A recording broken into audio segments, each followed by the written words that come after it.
মসজিদেরই পাশে আমায় কবর দিও ভাই, যেন গড়ে হতে মুয়াজ্জিনের আযান শুনতে পাই।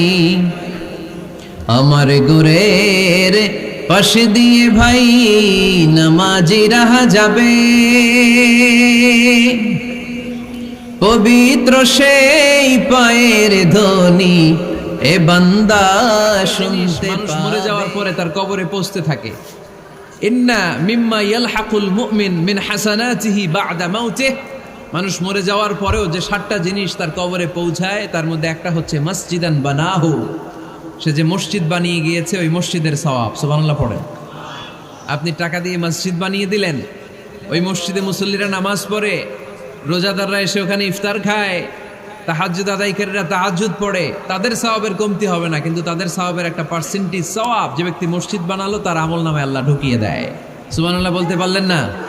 হে নামাজি আমার ঘরে নামাজ পড়ো আজ, দিল মে তোমার চরণ তলে হৃদয় যায় নামাজ। হে নামাজি আমার ঘরে নামাজ পড়ো আজ, দিল মে তোমার চরণ তলে হৃদয় যায় নামাজ। পড়েন আল্লাহু আকবার। কি সুন্দর লিখেছেন কাজী নজরুল ইসলাম। কাজী নজরুল ইসলাম খুব সুন্দর করে বলেছেন, মসজিদেরই পাশে আমায় কবর দিও ভাই। মসজিদেরই পাশে আমায় কবর দিও ভাই, যেন গড়ে হতে মুয়াজ্জিনের আযান শুনতে পাই। আমার গুরের পাশে দিয়ে ভাই নামাজিরা যাবে, পবিত্র সেই পায়ের ধ্বনি এ বান্দা শুনতে পাবে। পাইবে রেহাই মসজিদেরই পাশে আমায় কবর দিও ভাই। কত মানুষ নামাজি ভাই মসজিদাঙ্গিহীনাতে,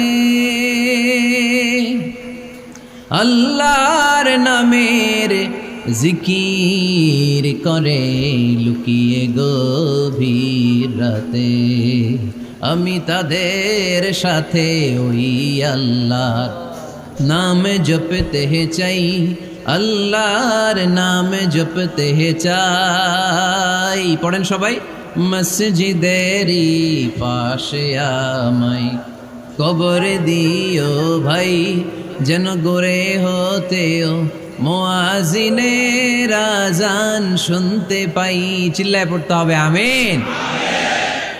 কি দরদ ছিল আমাদের জাতীয় কবি কাজী নজরুল ইসলামের, মসজিদের পাশে আল্লাহ তুমি আমার কবর দিও। আল্লাহ এই দোয়াটা কবুল করে নিয়েছে, ঠিক কিনা? ওনার কবরের পাশে মসজিদ আছে না নাই? আছে। এজন্য মসজিদের সাথে সম্পর্ক জুড়ে দেওয়া এটা ইমানদারের আলামত, আর মসজিদকে ঘৃণা করা এটা মুনাফিকের আলামত। এজন্য আমরা যেন আমাদের হৃদয়টাকে মসজিদের সাথে জুড়ে দেই, মসজিদের সাথে যেন সুসম্পর্ক থাকে। মসজিদ সবার, মসজিদ নিয়ে দলাদলি নাই। দলাদলি আছে অনেক জায়গায়, হানাফি মসজিদ, আহলে হাদিস মসজিদ এরকম আমরা দেখি বা শুনি, এটা ঠিক না। হানাফি মসজিদ বলে কোনো কথা নাই, আহলে হাদিস মসজিদ বলে কোনো কথা নাই। মসজিদ সবার। ছোট্টখাট্ট বিষয় নিয়ে মসজিদে মারামারি, একজন হাত তোলে আরেকজন তোলে না, কিলাকিলি আছে না নাই? একজন বলে জোরে আমিন, আরেকজন আস্তে আমিন, মারামারি আছে না নাই? এগুলো কি মারামারি করার কোনো বিষয়? কথা বলেন। সালাতে ফরজ আছে, ওয়াজিব আছে, সুন্নাহ আছে। খেয়াল করে বুঝবেন, ফরজ যদি নষ্ট হয় সালাত ভঙ্গ হয়, you have to repeat your সালাত। ওয়াজিব নষ্ট হলে সালাত ভঙ্গ হয় না, নতুন করে পড়া লাগে না, সেজদায় সাহু দিলেই সালাত আদায় হয়ে যায়। আর সুন্নাহ নষ্ট হলে নামাজ নষ্টও হয় না, নতুন করে পড়াও লাগে না, সৌ সেজদাও লাগে না, নামাজ আদায় হয়ে যায়। সুন্নাহ নষ্ট হলে, এই যে হাত তোলা না তোলা এটা সুন্নাহ, আমিন জোরে বলা না বলা এটা কি সুন্নাহ, যেটা কোনো কারণে কেউ না করলেও তার নামাজ কবুল করে নিবে কে? আর এই সব সুন্নত লই আমগো দেশে কিলাকিলি। মৌলভীবাজারে মাশাআল্লাহ এগুলা নাই।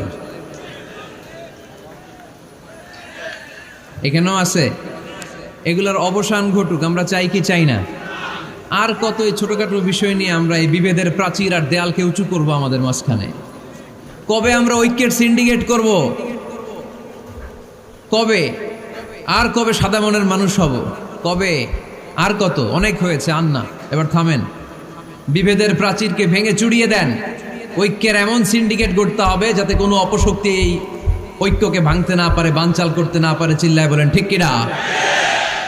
এজন্য মিউচুয়াল রেসপেক্টের দরকার, পারস্পরিক শ্রদ্ধাবোধ সব ক্ষেত্রে, রাজনীতিতে, সামাজিক অ্যাক্টিভিটিসে, আমাদের আলেম ওলামাদের মধ্যে পারস্পরিক শ্রদ্ধাবোধের দরকার, মিউচুয়াল রেসপেক্ট। কেউ কাউরে রেসপেক্ট করে না, আমি যেটা বুঝছি এটাই সব, বাকি সব হারাম, এরকম বলে না অনেকে? এরকম যেন না করি। তাহলে মসজিদ সবার, মসজিদ আল্লাহর হাবিব সাল্লাল্লাহু আলাইহি ওয়াসাল্লাম খ্রিস্টানদেরকে মসজিদে ঢুকতে দিয়েছেন, আর আমরা মুসলমান ভাইয়ের জন্য মসজিদে তালা ঝুলাই দেই, আছে না নাই? আল্লাহর হাবিব সাল্লাল্লাহু আলাইহি ওয়াসাল্লাম কোথাও গেলেই প্রথমে মসজিদ বানাতেন। কি বানাতেন? মসজিদ বানাতেন। মক্কা থেকে হিজরত করে মদিনায় আসলেন, কোবায় থাকলেন কয়েক সপ্তাহ। কোবা পল্লীতে তিনি মসজিদ বানালেন, মসজিদ কোবা। ওখানে প্রতি শনিবার কেউ যদি অজু করে ওখানে যে 2 রাকাত নামাজ পড়ে, একটা কবুল ওমরার সওয়াব আল্লাহ তাআলা তার আমলনামায় দিয়ে দেয়। মসজিদে কোবা বানালেন। তারপরে মদিনায় এসে মসজিদে নববী বানালেন আল্লাহর হাবিব সাল্লাল্লাহু আলাইহি ওয়াসাল্লাম, মসজিদে নববী। এটা ছিল আল্লাহ রাসূল সাল্লাল্লাহু আলাইহি ওয়াসাল্লামের বৈশিষ্ট্য। কোথাও গেলেই তিনি মসজিদ বানাতেন, মসজিদে নববী।